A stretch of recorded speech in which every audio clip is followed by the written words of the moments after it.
Hey everyone, and welcome back to another video, or hi if you're completely new here. Oh, hello Kubi, come and say hi.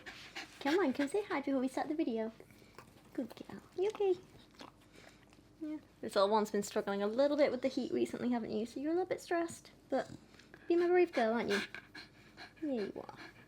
Proud of you. You're doing so well. You're doing so well. I know, I know.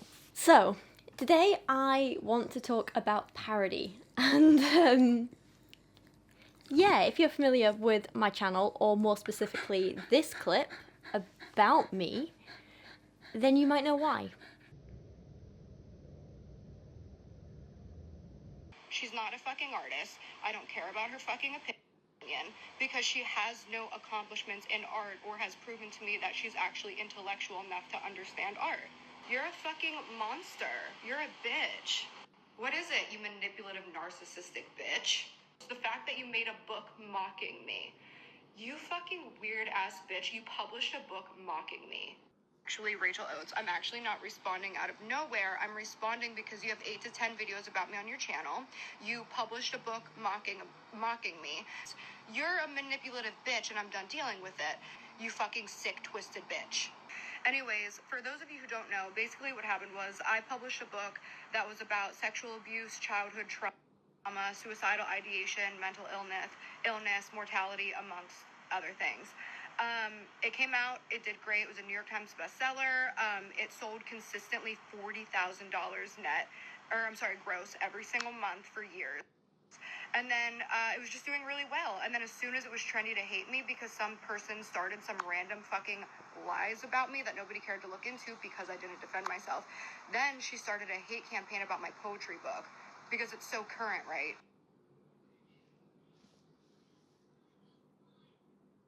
I know that if I did anything like this, I would be called manipulative, sociopathic, narcissistic, attention hungry, money hungry, but that is what you are. And the thing is, while it would be very easy for me to just sit here and say, oh, well, you know, clearly that's a load of crap. She clearly didn't actually read my book, and that's why she's making all these, like, weird claims and accusations and stuff. And honestly, that would probably be enough. That's not what I want to do, because I don't just want this to turn into, like, a back and forth, he said, she said, or in this case, like, she said kind of drama thing. I actually think there's a really good opportunity here to turn this into like a teaching moment and an educational moment, and talk a little bit about parody and try and educate people about parody and the history of it and the purpose of it and why I personally think it's a really legitimate art form. So despite her claims, my book Doggolescence, which some of you may have heard of, some of you have read, it was in no way a mockery of Gabby as a person or the subject matter of her book Adultolescence. It was purely a parody of her writing style and a critique of her writing style. And I've seen like a lot of people over the last couple of months, like, you know, commentary channels and people leaving comments and people on social media and stuff, kind of talking about how, oh, making a parody was too mean, it was going too far, it was really petty. And I mean, like, I understand why they say that, and I do think they're entitled to that opinion. I'm not going to sit here and say they can't say that, but I am going to refute it. And again, while I understand that Gabby might have been upset by the idea of someone parodying her writing style, and that's what I think she's upset by, the idea, because it's very clear to me that she didn't read my book, and therefore she wasn't upset about the book itself, but about the idea of the book, the concept of the book. And again, I can understand why she'd be upset by that, which is why I did apologise for it. However, while I understand their reactions, I don't agree with them, hence why I want to kind of educate a little bit about the topic of parody in general, not just in regards to me, but in regards to all art and literature. If Gabby's narrative of Rachel Oates published a book mocking my trauma was true, then I would absolutely be on the side of the people calling me petty and mean and going too far. But that's not what happened, and therefore I have to disagree. I made a book alongside my favourite person in the world, which was critiquing Gabby Hanna's writing style and her poetry style, but mostly talking about Kyra's life and her experiences and who she is. And I donated the profits of that book to the dog's home where I adopted Kyra from 3 years ago. And I will always, always stand by my right and the right of others to make and release parodies of other work and other art. Parody is an art form in itself, which has historically been a major component of literary and art criticism for about as long as we have records for. In order to parody in the first place, you need a thorough understanding of your subject, typical genre conventions, and what exactly it is you're trying to say with your work. It's not just as simple as I'm gonna mock something. A lot more goes into it than that, and I don't think people realise. It's absolutely in the last few months become apparent to me that, at least in the YouTube world, and amongst those unfamiliar with and uneducated in literary criticism, like Gabby for example, it's become very apparent to me that the concept of parody is grossly misunderstood, and I do think that's a huge shame. So today I want to use this as an opportunity to educate people a little bit about the history of parody, the purpose of parody and its function, and why I believe it's an integral part of creating art and it should be protected and in many cases encouraged. Before we do start properly though, I'm going to be quoting and referencing a lot of books and journal articles in this video throughout it, so I've included a full list of all my sources and a few bits of further reading for you down in the video description as well that you can go and check out, and so anything that I'm quoting you can go and find it in its original context if you would like to read more. It's interesting stuff, I recommend it.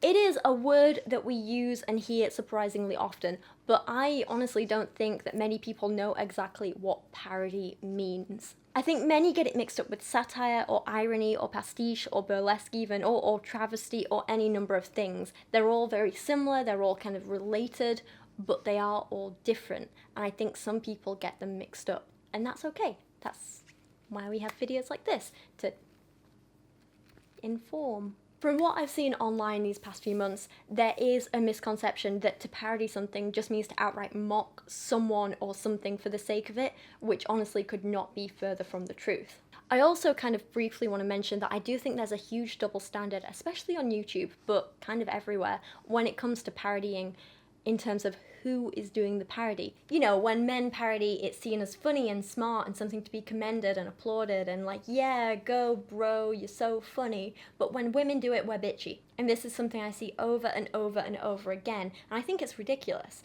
I want you to kind of take note of all the big, notable and respected literary examples of parody I'm going to use in this video, because only 2 of them are from women. Is it 2? It might be 1. 1 or 2. Basically, only 1 or 2 of them are by women. All the others are written by men, because they're the ones most likely to parody and be respected for it. When women do it, we're called bitchy or aggressive or rude. There is an absolute double standard. Men do not get held to that same standard that women do when it comes to things like this. If the literary stuff goes over your head a little bit, then a more kind of, I guess, contemporary example would be look at music by people like Weird Al, is it? I know he's big in America. He does loads of song parodies and stuff, and people applaud him for it, but you don't really see many women doing that kind of thing to that same level that he does. Another example would be look at how Cody Ko can parody Jake Paul's music and music videos and be called so underrated he's effing hilarious, but the minute I, a woman, parody the poetry of another YouTuber, I'm called a weird bitch. You fucking weird ass bitch. It is a double standard, and I'm not going to pretend that my book was to the standard of Cody Ko's videos, because they're not. And also he had like a whole little team working with him, and I was just me. And I'm also not doing this to have a dig at Cody, because I commend his parody, and like, you know, when he first did the whole like Tiny Meat Gang music video thing, I thought it was hilarious, I thought it was funny. I do think he's underrated and effing hilarious. I do think he deserves all the praise, and I do think he's absolutely mastered the art of parody and he should be commended for it. I also just think there is a double standard in how it's received by other people. So, with that in mind, let's have a look back at the history of parody and try and understand it a little bit better. I have some technical stuff in here, so I'm going to be reading quite heavily off a script for this video, so I hope you don't mind too much. So let's begin by looking back at the history of parody. Most people trace it back at least all the way to ancient Greece. Aristotle was one of the first people to use the phrase parodia in his work Poetics. He used it to describe a very specific type of literary form, which Simon Dentith, who is one of the big big writers on the topic of parody, and we're going to be referring back to his work a hell of a lot in this video.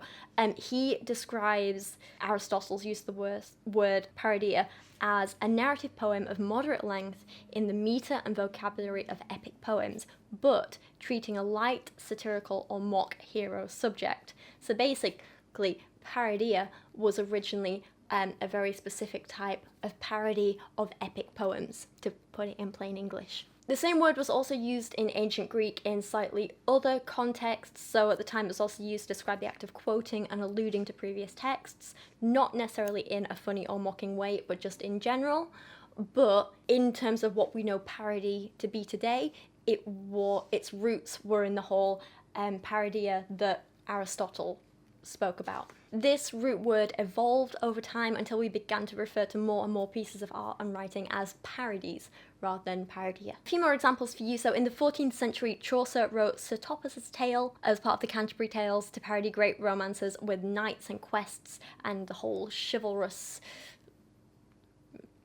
fighting and quests and stuff. This is me holding a sword, apparently. I don't quite know what I'm doing here. That was a thing I was going for. Anyway, but some believe that Sir Thomas's Tale is a parody of Chaucer's own story, The Knight's Tale, which shows an incredible amount of self-awareness and a willingness to grow and learn and kind of, poke fun at your own work as well. And this kind of self-reflection and self-parody, kind of put a pin in this and remember it, because we're going to speak a little bit more about it right at the end of this video, and why that kind of self-reflection on your own work and that kind of willingness for your own work to be parodied is very important. We're going to come back to that. In a similar vein, in the early 1600s, Miguel de Cervantes wrote, I hope I'm pronouncing that right, wrote Don Quixote, which has gone on to supersede the popularity of the traditional Spanish chivalrous romance novels it was parodying in the first place. There's too many S's in here for me to say it properly.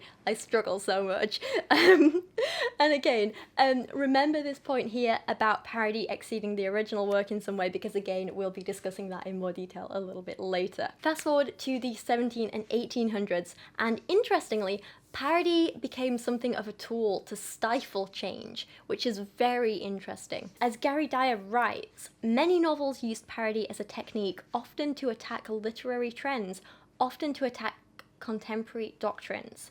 Think of it as a bit like rich white men mocking anyone else who tried to muscle in on their territory, They were kind of mocking and trying to shut down anyone who was trying anything new in terms of style or subject or anything really. Linda Hutcheon, who is another big kind of prominent academic in the field of parody, and we're again going to be referring to her book a lot in this video as well. She spoke about this period and described the function of parody at the time as often being the malicious, denigrating vehicle of satire, which is quite interesting. However, it wasn't always about stifling change. As the socio-political climate began to change, so did the use of parody, and it became less about maintaining the status quo and more about fighting against it.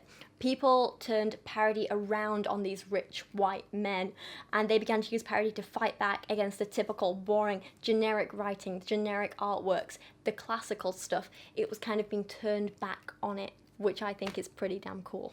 Take work like Jane Austen's Northanger Abbey. Actually, is it Northanger? Tell you what. Northanger or Northanger. You gave me two, that doesn't help. Northanger. Okay, we'll go with that, okay. So take a work like Jane Austen's Northanger Abbey, I find that really hard to say for some reason, which parodies Gothic literature, and it's a book we're going to talk about a little bit again later in the video in more detail. There's a really interesting point, we're going to speak about it. But this absolutely, despite being a parody, wasn't a malicious or denigrating vehicle of anything. Rather, it's an incredibly self-aware piece which simply challenges genre conventions in a humorous yet critical manner. We see this right off the bat, even in the opening lines of the novel. So at the time, heroines of Gothic novels were always very similar, and they were kind of pure, beautiful, weak, while Austen's novel opens with her literally telling us, no one who had ever seen Catherine Morland in her infancy would have supposed her born to be a heroine. Her situation in life, the character of her father and mother, her own person and disposition were all equally against her. So it's kind of funny. It's a little bit snarky, which I quite enjoy, which I quite like. And it's acknowledging these genre conventions and saying, screw this, we're throwing it out, we're doing the opposite. And you're having a bit of a giggle about it on the way. Fast forward again, and by the early 1900s, a group of critics known as the Russian formalists began to take note of this kind of revolutionary function of parody. They considered parody to be, and I quote, one of the weapons wielded on behalf of the new against the old.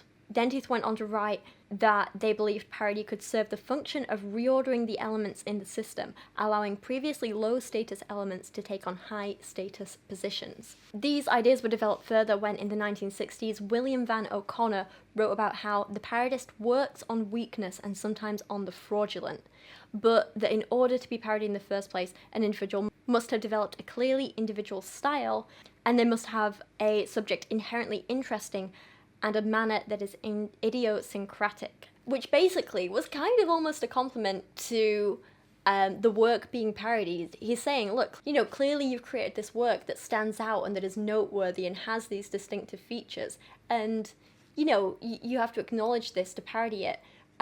Only the very best and the very worst are kind of remembered and parodied and so on. If your work is just bland and boring, middle of the ground, you're not going to be parodied, you're not going to be remembered, you're not going to be critiqued.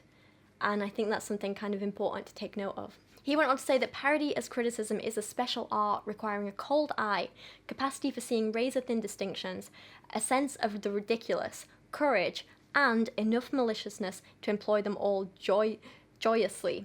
Which is a lot of words, but he was basically pointing out how parody can help us see the distinctive characteristics in a person's work, whilst also weeding out what makes it bad or lazy or lacking, by pointing them out in a humorous way without leniency. It will help the art and literary world in general to grow and improve. Encouraging parody encourages growth. It encourages creativity, it encourages change. And not just anyone can parody well. Good parody takes a hell of a lot of skill, and that's not me saying I have that skill. I'm saying I have a lot of respect for the people who can do it well and with skill. So to summarise, parody kind of points out the lazy and the ill-informed and the pretentious and so on. It holds the entire art form to a higher standard in an entertaining manner that is accessible to all. Not everyone has the time or the patience to sit down and read like actual literary criticism, but if you can produce an entertaining parody that points out the flaws of a piece of work or a genre or whatever in a digestible way, you're helping even the most casual consumers of art to understand and analyse works.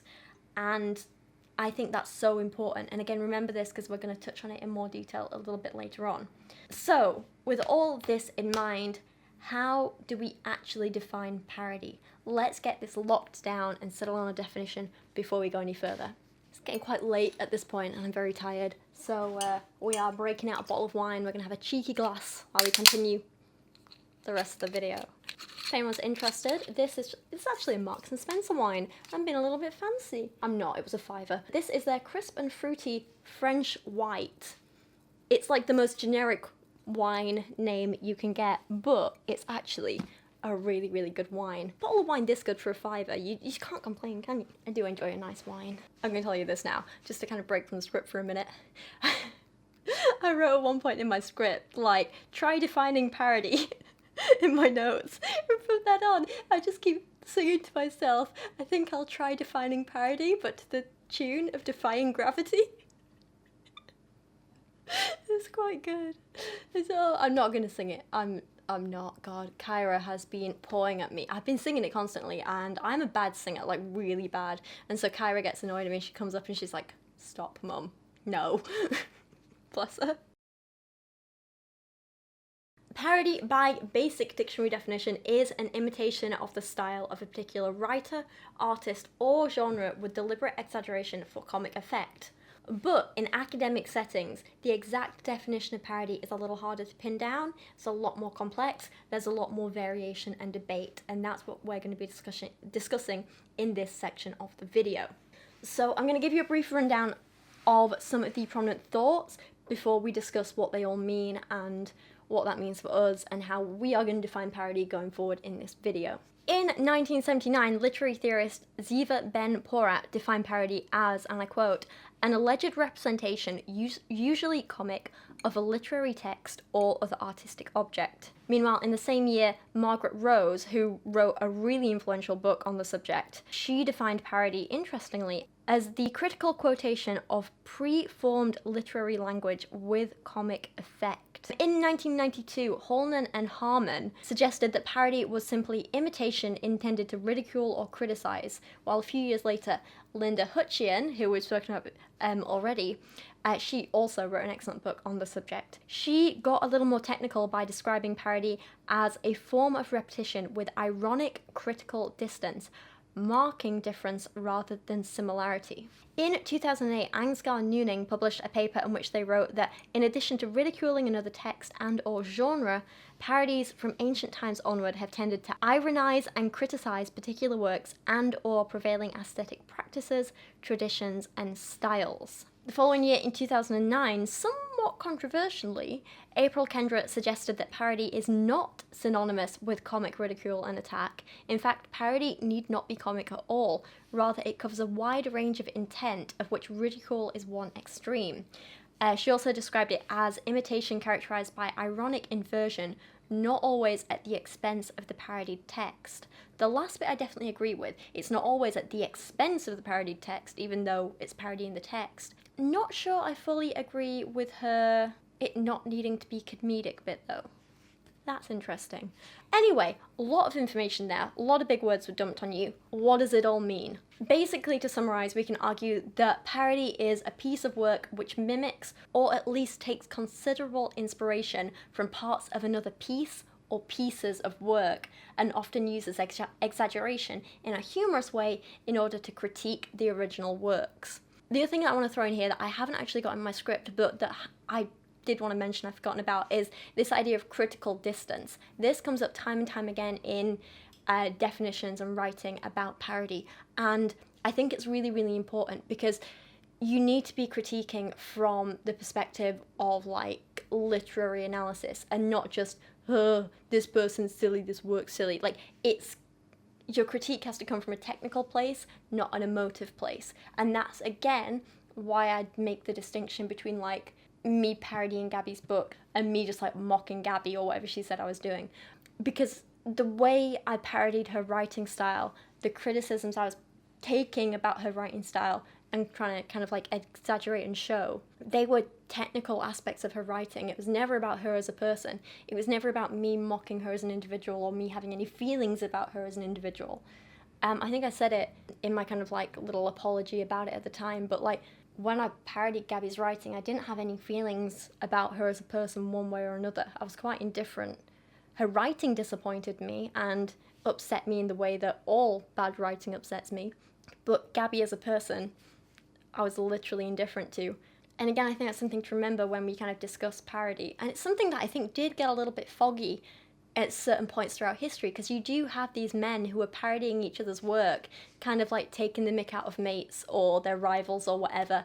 And sometimes that works really well and you got really good parodies out of it, but other times it did just come across as kind of like petty and a bit like this boys club just ragging on each other a bit. So it's interesting.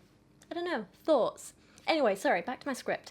Parody is similar to other styles of writing and art and work and stuff like that, like satire, for example, but it's different. Satire, it can be argued, is the use of humour, irony, exaggeration, or ridicule to expose and criticise people's stupidity or vices, particularly in the context of contemporary politics and other topical issues. So, you can create a piece of satire about a person or an event or another work, but parody is only usually about another work, or maybe a particular genre or style of work in general. Parody wants to critique the art and in turn make that better, whereas satire tends to want to critique society or people or ideologies and in turn make those better. I'd argue that parodies can be satirical, but this doesn't mean that all parodies are satirical, and not all satire is parody. Does that make sense? So to give you some examples that you might be familiar with, George Orwell's Animal Farm has often been described as satire because of its statements it makes about Russia and communism and so on. Whereas, as we mentioned earlier, a great example of parody would be Don Quixote, which makes a statement about chivalry-focused romance and adventure novels. And I don't know why I do this weird little fencing sword hand thing when I say chivalry, but apparently this is a thing I do now. Chivalry. Sorry. So, the point is, Animal Farm makes a statement about ideologies and politics, and therefore is satire. Don Quixote is making a statement about a literary genre, and therefore is parody. A little more complex than that, but you can kind of boil it down to that for simplicity's sake. To give you a more personal example, with Doggolescence, I was imitating and exaggerating Gabby's writing style for both comedic effect and to make a critical statement about that style of poetry writing. I was in no way commenting on, never mind mocking, Gabby's trauma or experiences or personality. If I was, then again, maybe we could say it was satire at a push, but I wasn't doing that, so it sits firmly in the realm of parody. And I don't think that's a bad thing. That said, even if it was satire rather than parody, that wouldn't automatically make it petty or mean. We absolutely need to take context into account and discuss why something is being parodied or satirized, and this is what I believe a lot of people tend to overlook in general, especially when it comes to women, and especially in this context with me, because of how Gabby portrayed the whole incident. The fact that you made a book mocking me. You fucking weird ass bitch, you published a book mocking me. If you do take Gabby's words at face value, and you don't actually bother to look into it and see that she's just like lying through her teeth, then yeah, I do come across as petty and mean. But like I say, Gabby wasn't telling the truth, so that's not what the case was at all, despite what she seems to believe. I don't really have an interest in her as a person. I have an interest in poetry as an art form. I have a very passionate interest in poetry as an art form, which is why I chose to parody Gabby's poetry. And I also think it's worth mentioning, and again, this is something that's been completely overlooked by so many people, I don't just parody Gabby's poetry.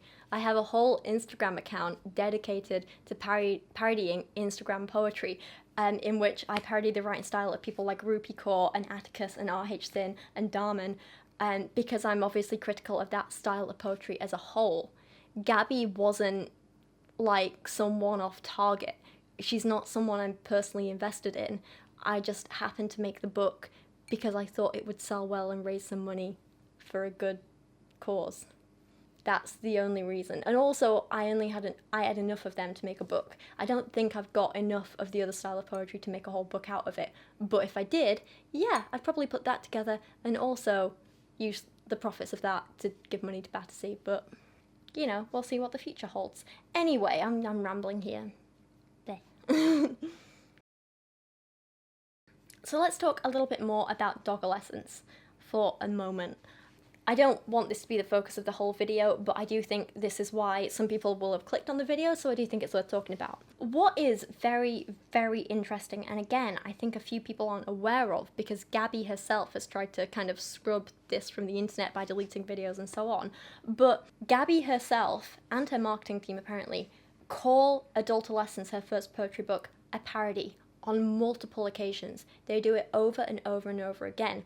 She said in her response to like people talking about her bad poetry in the first place, she called Adultolescence a parody of Shel Silverstein's work. Not just that video, there were a few others she said it in as well, and some like PR stuff that I read and whatever. But because they said that, that is precisely the reason that I thought Gabby would be cool with the concept of someone parodying her work. And again, remember that, because we're going to refer to it in the context of Jane Austen at the end of this video. But yeah, I genuinely thought Gabby calling her own work a parody meant that she would be fine with people parodying her own work, but I guess not. And so I guess, and this is a personal dig at Gabby rather than her work for once, I guess we can add hypocrisy to her list of traits. I guess we can add hypocrisy to the list of traits that Gabby has been displaying recently. And it's a long list.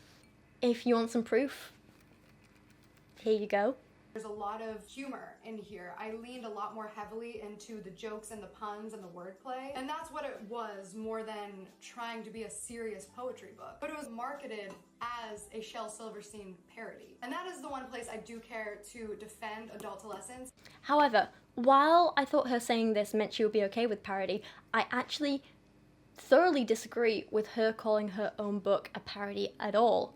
I believe she's saying this without fully understanding what the word parody means, because while she was very clearly inspired by Shel Silverstein, got the S's. My little lisp is coming out today, isn't it? While it's very clear she was inspired by the work of Shel Silverstein, and Bo Burnham actually, Simon Dentith writes that one of the features of parody is that it depends for its effect upon recognition of the parodied original, or at least upon some knowledge of the style or discourse to which allusion is being made.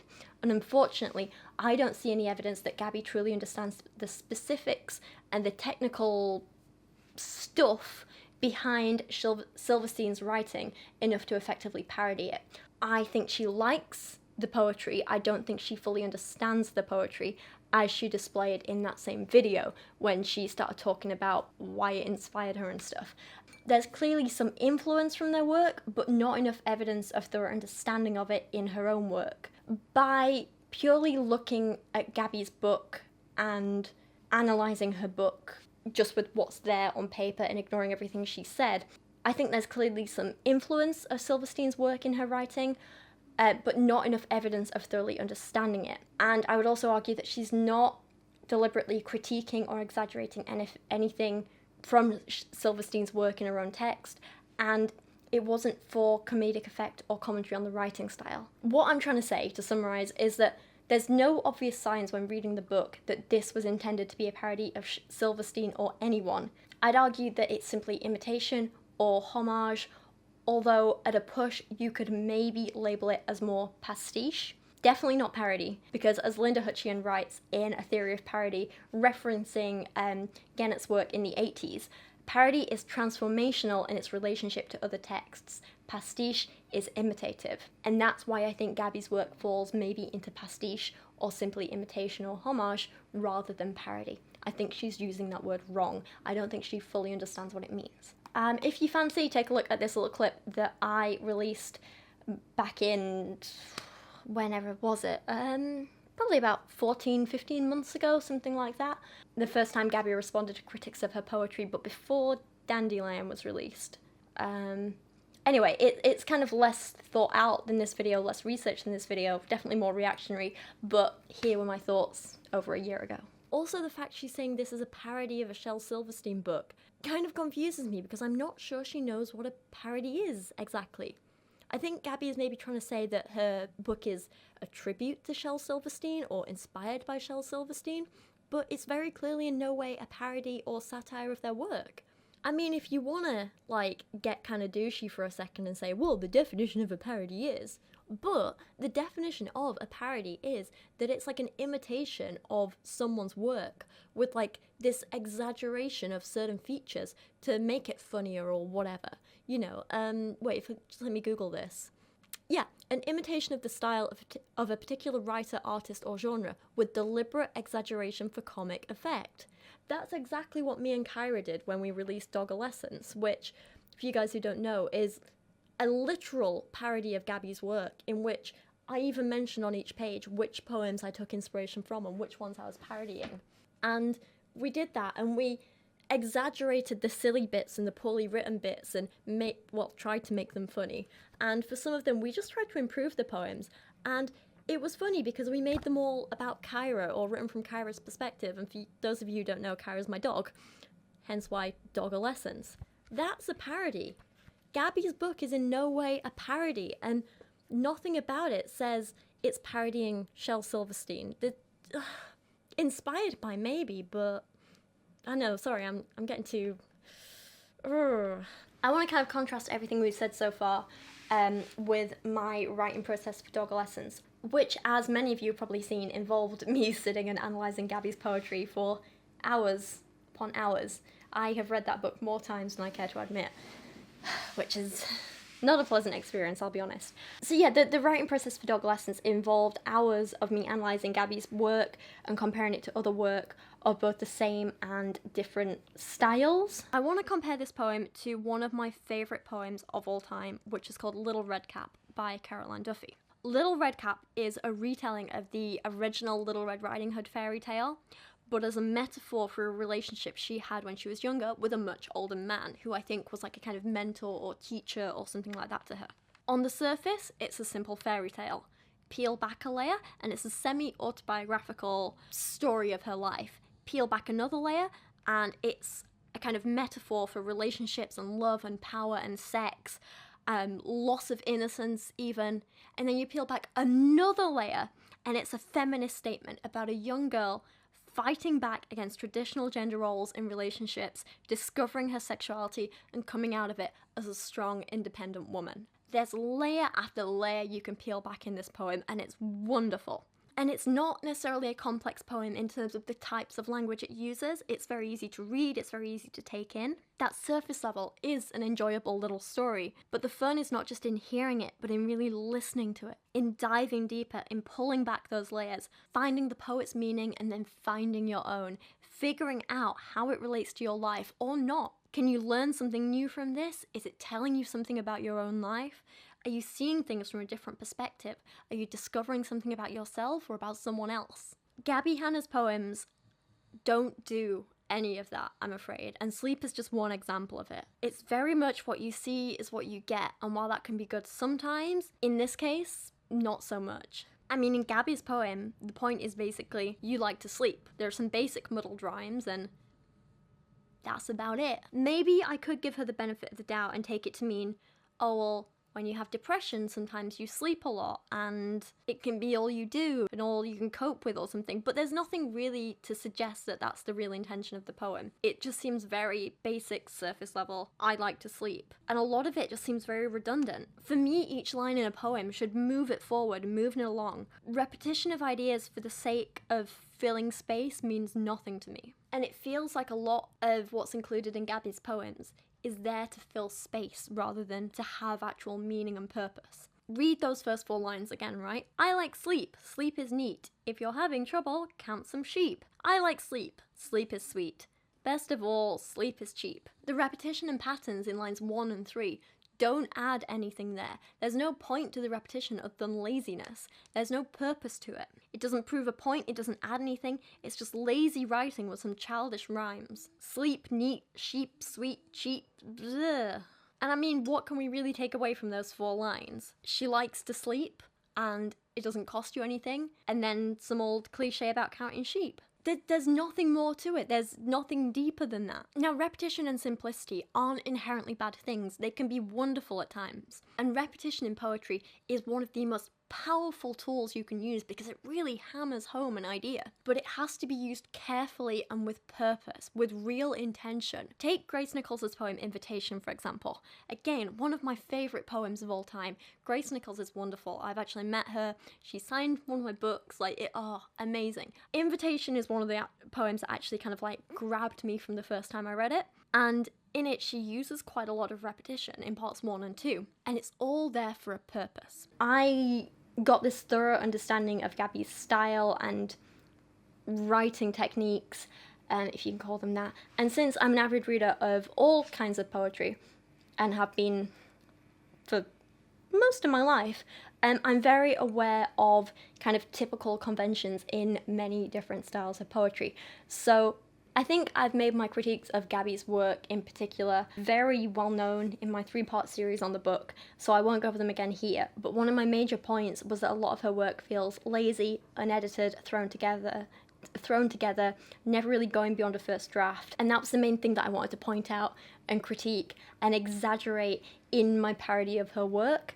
So I did that by writing out these kind of shells of poems and then getting Kyra to fill in the blanks in these poems that I kind of outlined and written in order to demonstrate how little conscious thought can go into producing something of that mediocre standard, how you don't need to over-edit to create something this average. You don't need to over-edit to create something of Gabby's standard, you know?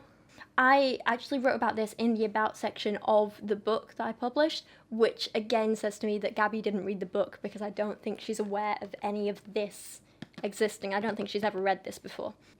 So I wrote in the book initially, it started as a joke between me and fellow YouTuber Elise. Oh, there you go, shout out to her. God, we've been friends a while. Okay, it started as a joke between me and fellow YouTuber Elise when I told her we should make a video where Kyra writes poetry. Even this idea wasn't original though. I was inspired by Super Ray Dizzle's video where she got her dog to choose her art supplies to draw a portrait of him, of course. And these ideas only came together after I critiqued Gabby's interesting poetry collection Adultolescence in a short series of videos. In those videos, I tried to critique Gabby's poems constructively, for the most part anyway. What did I like? What did Gabby do well? What were her flaws? Which bits seemed lazy or undeveloped? How could she improve them? And of course, I compared her poetry to other poems which I thought she could learn something from. Poems of a similar theme, or which tried to use similar techniques to Gabby. Skipping forward a bit, a recurring joke I spotted in the comments was I wrote better poetry than this at blank age, and I had my idea. I would craft some terrible poems, Mad Lib style, and get Kyra to fill in the blanks by choosing words off cards. I actually really enjoyed creating these poems for Kyra, but what if I tried to make some of Gabby's poems better? Or what if I could at least change them to highlight the flaws, for educational purposes of course, and, who am I kidding, for parody and giggles too. Which I kind of think says it all. I don't need to sit here and defend or explain myself because I already did it before the book came out. It's not my fault that Gabby chose not to read it, just like she clearly chose not to watch my videos before calling me a bunch of names about them. The humour in Doggolescence comes from the fact that it's written from Kyra's perspective. The way I tried to capture her voice and the innocent excitement she displays at even simple events like being given a new ball, or the way we subvert expectations in poems like poetry, which seems like a regular mushy love poem until you realise that she's addressing a literal piece of meat that she wants to eat. It's a dog writing a love poem to a steak. Like, it's quite funny. Even I have a giggle at it, and I wrote it, but I think maybe that says more about my taste level than anything else. I find myself funny, okay. The point is, the humour is never at Gabby's expense. It's always just from knowing what dogs are like and how they behave. That's what's funny. I also take huge issues with people, and Gabby herself has done this, who are like, oh, it's so insulting to make it from the perspective of a dog, as though Kyra's experience and life is somehow less than anyone else's. That really grosses me out because it's not. Kyra is the kindest, sweetest, loveliest, and one of the smartest people I know, and she has been through some tough times. She was a rescue dog. I did adopt her from Battersea Dogs and Cats Home, and I wrote poetry about what it must have been like for her, all those like lonely nights in these like cold, basically concrete kennels without anyone, and all by herself, and without toys of her own or bedding of her own. Everything was just borrowed and temporary, and she had no idea what was happening. And getting a little bit emotional just thinking about it, God.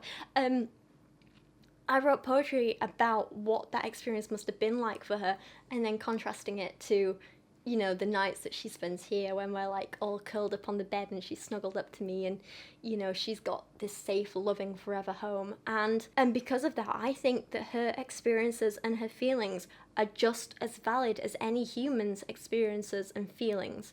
I don't care if you think she's lesser because she's a dog, because she's not. She is as valid as anyone else, and her experiences are as valid as anyone else's. I think it's incredibly rude and unempathetic to claim that it's somehow degrading to be compared to a wonderful little person who just happens to be a dog. I don't care if that makes me sound crazy. I think she is fully deserving of mine and everyone else's respect. Completely.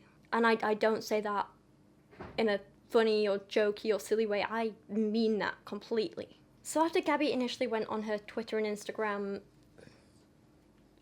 rants, I guess you could call them, I actually released this little document which I put on my community tab here on YouTube, and I'll link in the description of this video as well, in which I went through each poem in Doggolescence and showed it next to each poem of Gabby's, which I was inspired by, to show that there were literally throughout the whole book no examples of me mocking Gabby's trauma anywhere in the book.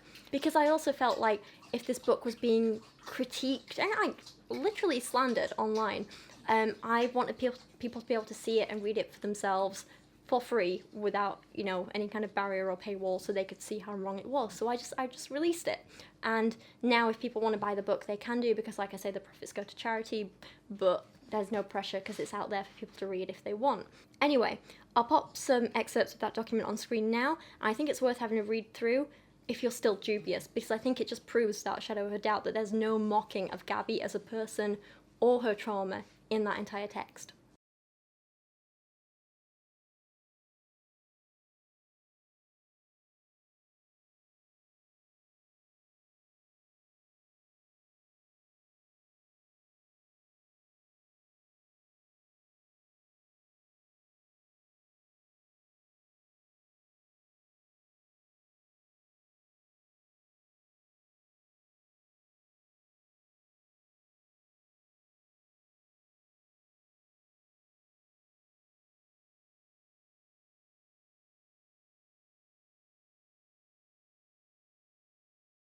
Sure, some of Gabby's book was kind of talking about serious themes, but I never mocked any of that. I never parodied any of that.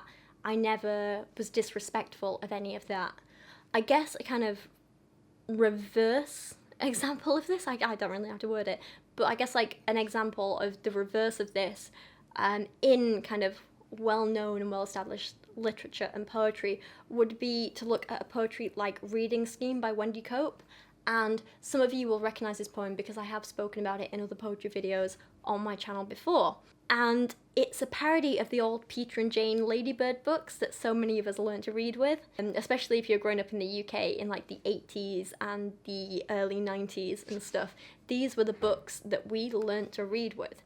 And Cope uses the Villanelle format to exaggerate and critique the repetitive nature of those books. She uses and exaggerates the simple language, the very, very simple syntax, and for comedic effect, she takes the prominent themes of family life that are in the Reading Scheme books, and she subverts them in her poem Reading Scheme to be about a wife cheating on her husband with the milkman, which I just find hilarious, and it's an absolutely fantastic poem, genius. And yes, it's about a broken family, but it's not a cruel mockery of that, like Gabby would probably argue if I'd written this poem. It's a humorous parody of children's books. And I think it does the job of talking about serious subjects in a comedic way very, very well, and it toes that line commendably. Anyway, there's so much more I could say about this topic as a whole and about Doggolescence and the book and everything.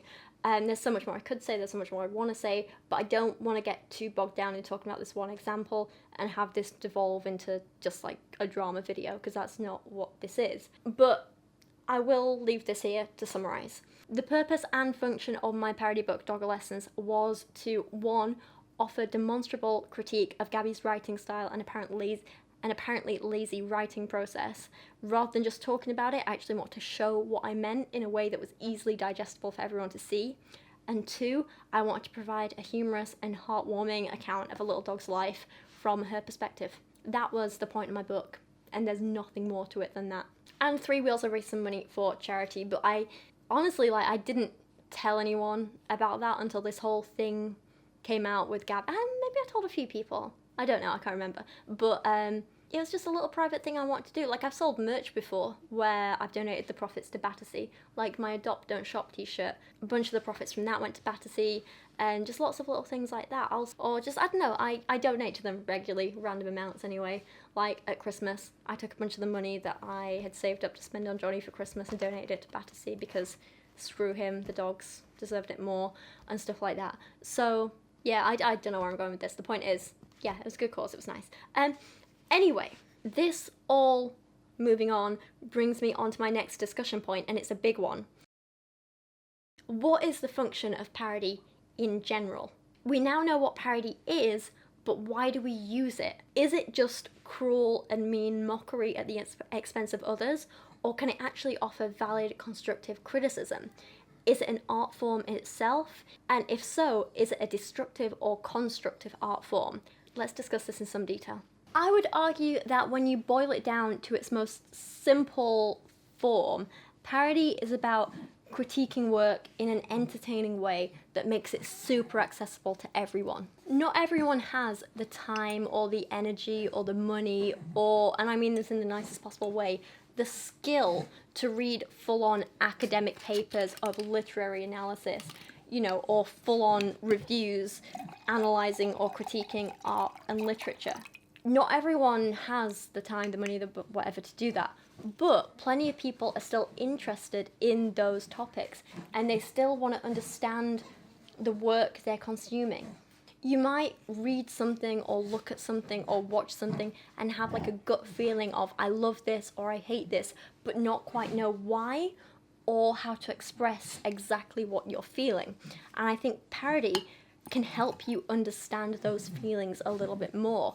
It can show you where the flaws and faults or silliness is without you having to go and read a 20-page essay about it. Sometimes reviews or literary criticism can feel a little overwhelming, They might reference theories that you don't know, or use complex vocabulary, or you might just feel overwhelmed looking at a massive wall of text. I mean, I know I do sometimes. But parody makes critique accessible for everyone. Like, sure, you need to be familiar with the original work it's parodying, but other than needing to spend a little bit of time reading, that's just about all you need. Nothing else. And that's why I think it can be super accessible. By using exaggeration and comedy to draw your attention to the bits it's critiquing, parody is like drawing a big red arrow to a feature of the original work and saying, look at this part. Like in the earlier example by Wendy Cope, you might overlook how repetitive children's reading scheme books were, or underestimate the importance of that, if not for Wendy Cope's poem literally repeating the same lines over and over and over because she chose the villanelle format. So when you start to think back to the original text, you realise, damn, yeah, these were really repetitive, weren't they? And then you start thinking, well, why were they so repetitive? And you start realising that repeating the words over and over helps kids become familiar with it, and it's all part of learning to read. And then you start thinking about how, damn, well, that must have been probably quite annoying, but ultimately rewarding for the teachers and parents who are helping these kids read, and so on. And then without really realising it, without being aware of it, you're analysing the original text and you're getting something out of it and you're doing your own literary criticism. Parody helps make that accessible to everyone, and I think that's fantastic. William Van O'Connor summed this up pretty perfectly in 1964 when he argued that one of the functions of parody is to make us see, or better, let us experience the nature of a style and subject and their excesses. While Michel Hanouche elaborated further by claiming parody exposes the methods and processes of art while it makes use of them. In fact, some experts like David Seitz believes that not only reading and experiencing parody can help us understand these things, but that getting people to create their own parody can be a really useful teaching tool, and he recommends a lot of teachers do this with kids when teaching them about a text. So in 2011, he wrote that getting kids in school to parody the work they're studying can, and I quote, can encourage a more complex view of how language choices relate to audience identification and persuasion, particularly when it comes to the use of humour in persuasion, which is always a good thing. And I'd say this is true of not just kids, but absolutely everyone. Parody is also a great tool for teaching kids about genre conventions in general. So take one of my favourite books when I was growing up, Roald Dahl's Revolting Rhymes. God, I read this book cover to cover, over and over and over. To this day, I still think it's one of the best books out there. Like, who was I talking to? Oh, I was literally talking to Rob last night, and he was talking about buying books for like a friend's kid that he knows, and he was asking my recommendations, and I was like, Roald Dahl. Get them some Roald Dahl. Like, preferably something like Revolting Rhymes or Dirty Beasts, because they're quite, like, short, and the parents can, like, read them, like, just one story in one sitting, and it helps their attention. Anyway, the point is, I recommend these books a lot, because they're fantastic. So Revolting Rhymes in particular is an absolutely perfect, genius collection of short stories, or I guess poems, because they're all written in rhyming couplets, which parody fairy tales. And if you've read the book, you'll know that 1 is fantastic, and 2, it is very critical of the conventions of fairy tales, so it uses plenty of humour and subverts them a hell of a lot. It draws your attention to the things that are perhaps cliched or overused, and it makes you aware of them, but it's not like it's mocking fairy tales, and it definitely isn't mocking the subject matter either, because let's be honest, some fairy tales have very serious subject matter. It's not mocking that at all. It's simply drawing your attention to certain genre conventions in a humorous way. Hello, beautiful. Hi. So, as an example, take the typical kids' version of Cinderella versus Roald Dahl's version in Revolting Rhymes. Both feature Cinderella growing up in an abusive home where she's basically treated as a slave. Dahl shows how dark and awful this is, and he never sugarcoats it, but he still tries to make it fairly humorous for kids by using rhyming couplets and including bits about like rats wanting to nibble her toes, which in reality would be really gross, but in this context also comes across as a bit of a silly image. Mind you, they got the first bit right, the bit where in the dead of night the ugly sisters, Jules and all, departed for the palace ball, while darling little Cinderella was locked up in a slimy cellar, where rats who wanted things to eat began to nibble at her feet. She bellowed, "Help and let me out." The magic fairy heard her shout. Just because it's parodying a somewhat serious topic, that doesn't mean that Dahl hated the original fairy tales, and it definitely doesn't mean he's mocking child abuse. If anything, Dahl is kind of pointing out and is very critical of how a lot of fairy tales for children do gloss over some of the darker parts of the stories and do trivialize them. Literally, in the opening lines, he writes, "I guess you think you know the story. You don't. The real one's much more gory. The phony one, the one you know, was cooked up years and years ago to make it sound all soft and sappy, just to keep the children happy." Genius, this man. He's genius. Sticking with the fairy tale theme, but something maybe a little less known, one of my favourite books when I was a tiny little mini grackle, just a tiny one, you so small. One of my favourite books was Snow White and the Seven Aliens, which, fantastic. I bought a copy of this on Kindle while I was making this video and I reread it, and it's still just as good. It's fantastic. But it's a parody of Snow White in which Snow wants to be a famous singer and her evil stepmother is a washed up old rock star, still kind of trying to cling on to relevancy, and she's incredibly jealous of Snow White's youth and talent and potential, which is a big thing. And so when Snow White is kicked out of her home, she wanders through the city and she meets 7 little aliens who are in a struggling band. She joins the band, and despite her stepmother trying to meddle a little bit, they get successful and everyone's happy, and the end. It's a simple but really funny little story that I absolutely loved as a kid and kind of still do if I'm being honest. Because it was funny and silly and cute, and at least to me it had a lot more substance than the original fairy tale. So again, it's quite critical of the original in terms of how sort of vapid and nonsensical it kind of is. Because I mean, you know, a woman gets mad because her stepdaughter's prettier than her. It's a, "Yes baby, you wanna go out? You need toilet? Okay, give me 2 minutes. 2 minutes. I mean, it's a pretty awful message about how being conventionally good looking is one of the only important things in life, and Snow only gets her happy ending in the original, or rather in the kids' version, when a man wants her because he thinks she's pretty. Reading this version with the aliens as a kid made me aware of how vapid that was and how I wasn't really a fan of it, if I'm honest. In the parody version, it's not just looks but talent that matters, and Snow does end up with this pop star that she has a crush on, but it's because he likes her because of her talent and because they have things in common, and I much prefer that version. And I don't think maybe I would have been aware of the flaws in the original if it wasn't for parodies like this pointing it out. So like I say, parody doesn't have to just be about saying look how awful the original is, but it can make you aware of slightly problematic parts of it, or imperfect parts, or flawed parts, so it can help you critically analyse the original work without ever realising you're actually doing it, even as a kid. And for that reason I think parody is pretty damn invaluable. However, there are also a lot of people who look down on parody and see it as purely conservative or even as a destructive force, and for at least some of history this may have actually been true. So I did mention this briefly earlier, but we're going to talk about it in a bit more detail. So there were definitely periods of history when a bunch of rich white men used to use parody to oppress anyone even mildly different from them, especially in their fields of art. So women, people of colour, people doing anything outside the norm were likely to have been cruelly mocked and their voices suppressed by parody. That said, they also used to mock each other as well, so make of that what you will, you know, using parody to tear down their competitors and stuff. Dentith wrote the parody was used to mock literary and social innovation, placing the boundaries of the sayable in the interests of those who wish to continue to say what has always been said. He went on to say that parody can be used to attack, not the texts of authority, but whatever is new, unusual, or threatening to the status quo.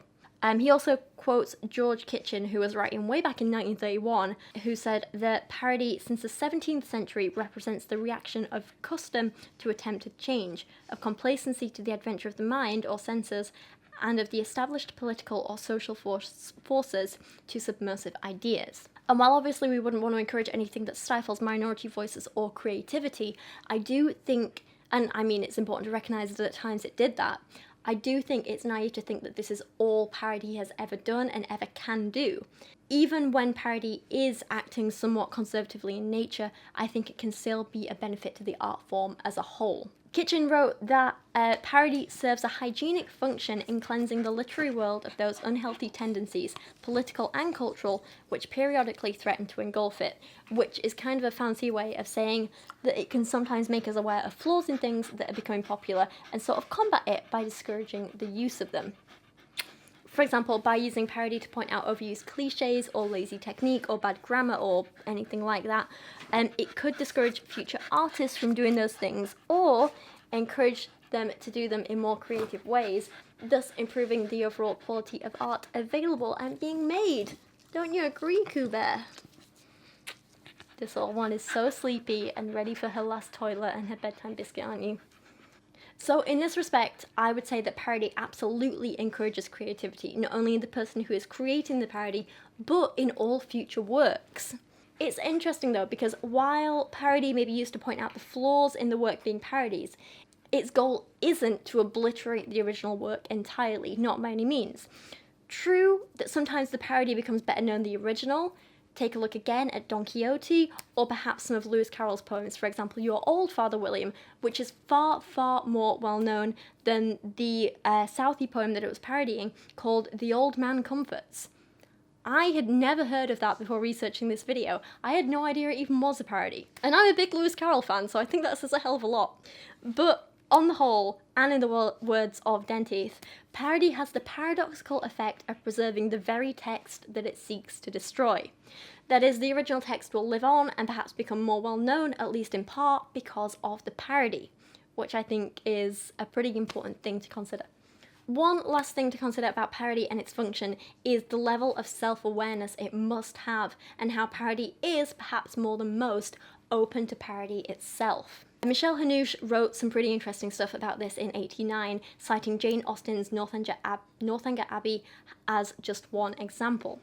So they wrote that a parody must even allow for a critique of itself, such as it has performed on the original, and that the parody actually rebounds upon itself, calling itself into question as it does the parodied work, and suggesting its own potential as a model or target, a work to be rewritten, transformed, even parodied in its turn. They go on to say that the self-reflexivity of parody thus guarantees both a critical and a creative dimension to this form. The parody not only rewrites another work, but suggests yet another one within itself, reminding the reader of the relativism of any work of art, and also the richness of creative possibilities in an allegedly limited single source. So, I know there's a lot of big words, but let me give you an example to exemplify.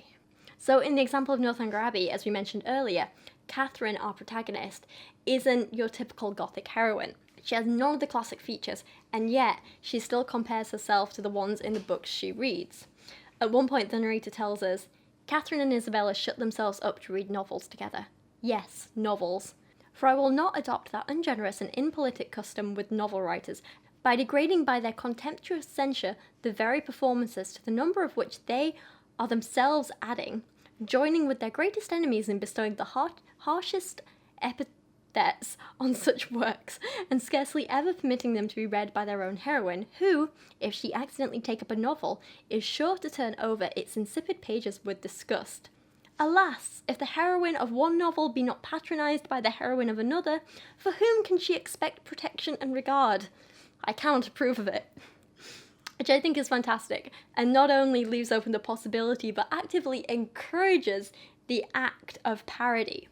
As Hanouche writes, it suggests that Catherine's story should be read by another future heroine, as the Gothic romances were by her, and given the same parodic treatment that her story itself gives to them.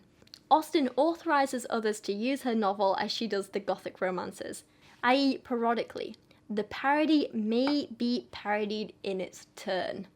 And to tie this back into my own experiences, I could not agree more. I think if someone in turn decided to parody Doggolescence, that would be hilarious. If Gabby had turned around and instead of this... She's not a fucking artist. I don't care about her fucking opinion. You fucking sick, twisted bitch.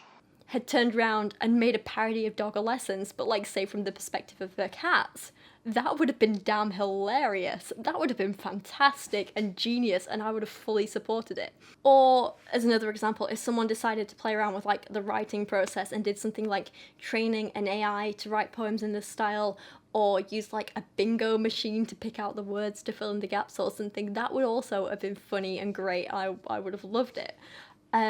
I don't know if you guys know Savvy Writes Books, fantastic YouTube channel, all-round wonderful person. She's written some great books herself. Like, she has this series of books written about rescue dogs, which are fantastic. I'm currently reading her young adult novel 90s Kids at the minute, which I am loving. She's all-round wonderful, talented person. Adore her. Anyway, sorry, so I was talking to her and she mentioned the possibility of using my idea of getting your dog to pick out words to write a parody of a self-help book. And I think that's a fantastic idea. And I know that's not quite the same as her like parodying my work. It's kind of more taking inspiration from it, sort of. But the point is, I think it's a great idea and it's worth encouraging. And I think it's a very important feature of parody to be aware that you can also be parodied and almost encourage it and keep going with it and keep running with it. And I think it's something that all authors and writers and artists and creators should be aware of. The idea of people parodying work and how you can kind of use that to propel your own creativity and so on and so on. I think it's a very important thing to discuss and be aware of and think about. So, I know this has been a long video. Thank you for sticking with me. But to conclude, I think when your work inspires someone enough to have a reaction, you're doing something right. Although I wouldn't quite put Gabby's reaction to my book in this category because she's not reacting to my book or my videos, she's reacting to what she thinks they might be based on a book cover and video thumbnails. She clearly hasn't watched or read any of it, so her reactions aren't genuine. They're just whatever she's made up in her mind, so that's not really relevant for this discussion. I'm talking about people actually responding to work that they've actually bothered to consume. So I think, like I say, when your work inspires someone enough to have a reaction, you're doing something right. So whether that's because they loved or hated your book, if they go out of their way to review it or critique it or parody it, that means something. And I think that's kind of something you should be maybe proud of, maybe willing to utilize and use, just something not awful, you know? I think if there's one positive that I think Gabby, for example, can take away from all this, it's that her book is not going to be forgotten quickly. Because I know she claims it was a New York Times bestseller before, but one, we know that that doesn't really mean much because it's all to do with how much your publisher, like how much money your publisher throws at it, rather than anything to do with the quality or the whatever for your book, whatever, not the point. And two, no one outside of her immediate fan base had really read it or was talking about it. By reviewing it, I and others propelled it to this level where people were responding emotionally to it, and it was suddenly known about by all these people outside of her audience. And yes, let's be completely honest, the emotions that people were responding with were mostly negative, and the responses were along the lines of parody and jokes and harsh reviews, but it was affecting people, and that's what you want your art to do. And sure, at the time, especially like with my first review, she might not have been respected as a poet, but if she'd taken that review, for example, or that parody book,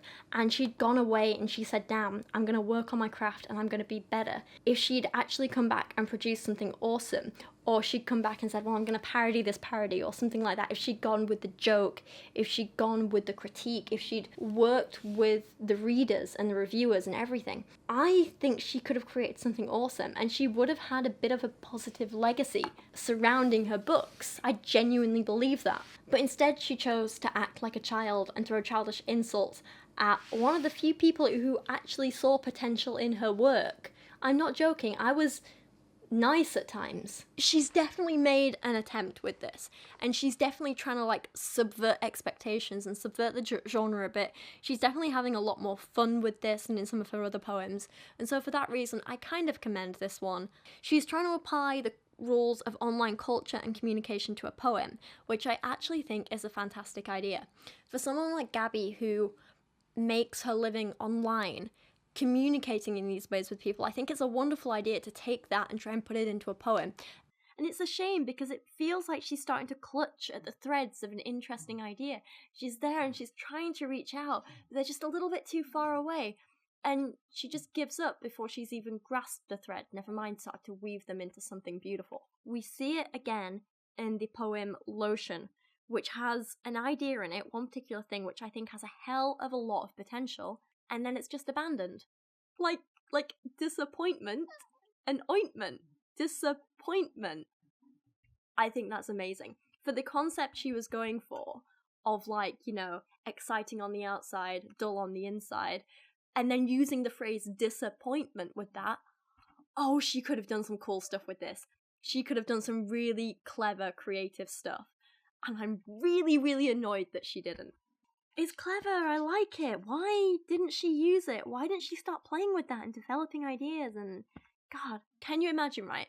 If she changed up that first bit of the poem, cut off those last 3 lines, and then ended the poem with a line like, "And inside is just disappointment." It could have been so good! Could have been killer. My reviews were harsh and they were very blunt, but I gave praise where it was due. And not a lot of people did that. Time is relative. Beauty is relative. Family is relative. Oh, I think I'm crying. Is this what the Ghost Pepper Challenge feels like? But because of the way she responded, You're a fucking monster. You're a bitch. that's all she's going to be remembered for now when it comes to her poetry. Her mean girl personality will continue to overshadow any merit that her work had, and I do think that's a real shame. But she's brought it on herself. And at this point, with the way she's spoken to me and treated me and looked down on me, I have no sympathy for that anymore. I also just want to take this final moment to remind you guys that there are plenty of people, mostly men, who were far harsher and less constructive in their reviews than I was. I'm looking at you, James Marriott. Most of the poems are about, oh, I'm sad, I like eating fast food. Page 4 we have her poem, O Positive. I donated blood today. Feels good to finally be somebody's type. Oh. That's the kind of thing a 14-year-old virgin would say. Like, Gabby, no, you've had relationships. You are clearly someone's type. Probably not mine, though, to be fair. The fact that you lumped me in with yourself in that video that you deleted and completely misrepresented me and then gave some half-baked apology on Instagram that absolutely wasn't genuine is not accepted. But there were plenty of people like James Marriott who were far less constructive in their reviews, and there were other people who parodied her book after me. But Gabby has just ignored all of them and not gone after them and not said a word to them, and I think it's pretty disgusting.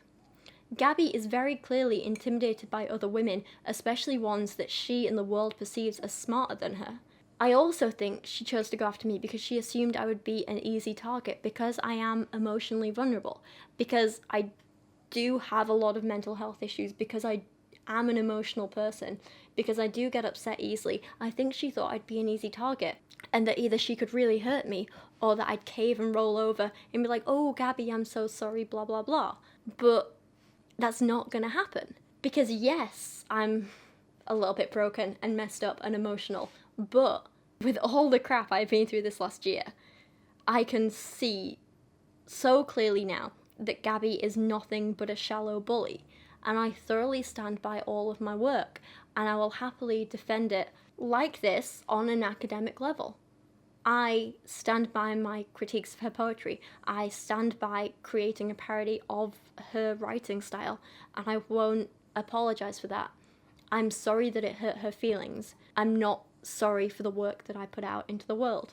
And if there's one positive to come out of this, it's that while Gabby was busy throwing her little tantrums on Instagram and lashing out and trying to hurt me, my silly little parody book that she was so disgusted by and hated so much was actually outselling hers on Amazon by quite a lot, and we raised a hell of a lot of money that has gone and will continue to go to Battersea Cats and Dogs Home, and that is going to help improve the lives of so many beautiful, wonderful little animals. It's going to help give them the medical care that they need, it's going to help look after them, it's going to help go towards finding them new forever homes, and I think that's wonderful. So for that, thank you everyone who bought a copy of that and who helped. If there's one good thing to come out of it, it's that a lot of little animals are going to be helped from this. So there we go. It's my little personal rant over and done with. That's pretty much all I want to say. I hope this can at least help people understand now a little bit more about what parody is and the importance of it and why it is an important and creative and often overlooked art form in its own right. And it is something, like I said in the beginning, that I will continue to support and encourage and defend against all kinds of criticisms. Not only when I'm the one creating the parody, but when anyone is creating genuine parody, I will always defend it. absolutely. And I think that's kind of where I want to end this video on. I hope you guys enjoyed this. I know it was long, I'm sorry, but thank you for watching. I appreciate you a lot. I really, really hope you learned something from this. It's very, very late. I'm very tired. I'm very warm. Karen needs to go out to the toilet and she wants to go to bed. God, I'm a little overwhelmed. This is a long video, but thank you for watching and I will see you guys again soon.